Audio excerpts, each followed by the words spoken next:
ভূখণ্ড লক্ষ্য করে ছুটে চলেছে একের পর এক ইরানি ক্ষেপণাস্ত্র।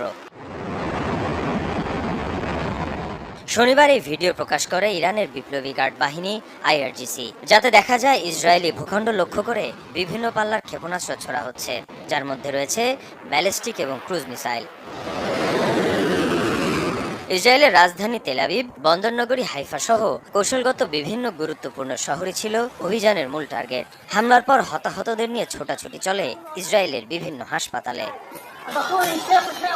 ইরানের অভিযানের পাল্টা জবাব দিচ্ছে ইসরায়েলও। এরই মধ্যে শুক্রবার রাতে সবচেয়ে বেশি ক্ষয়ক্ষতি হয় কোম শহরে। ইসরায়েলি হামলায় বিস্ফোরণের পর আগুন ধরে যায় একাধিক বহুতল ভবনে। হামলা হয় মিসাইল স্টোরেজ এবং লঞ্চিং সাইটেও। আকাশ প্রতিরক্ষা ব্যবস্থা ব্যবহার করে বেশ কিছু ইসরায়েলি ক্ষেপণাস্ত্র ধ্বংসের দাবি করে তেহরান। এদিকে ইরানের ক্ষেপণাস্ত্র হামলায় ক্ষতিগ্রস্ত একটি বিজ্ঞান ইনস্টিটিউট পরিদর্শন করেন ইসরায়েলি প্রধানমন্ত্রী বেনিয়ামিন নেতানিয়াহু। এ সময় হুঁশিয়ারি জানিয়ে তিনি বলেন, যতদিন প্রয়োজন ততদিন চলবে ইরানে হামলা। যতদিন প্রয়োজন ততদিনই হামলা চলবে, কারণ আমাদের অস্তিত্ব হুমকির মুখে। তাও ডাবল হুমকি। একদিকে আছে মিসাইল, একটি দুটি নয়, 20,000 মিসাইল, আর অন্যদিকে রয়েছে পারমাণবিক বোমা, তাও এই উন্মাদ শাসক গোষ্ঠীর হাতে। শনিবার ইরানের ইস্পাহান পরমাণু কেন্দ্রে ব্যাপক হামলা চালায় ইসরায়েল।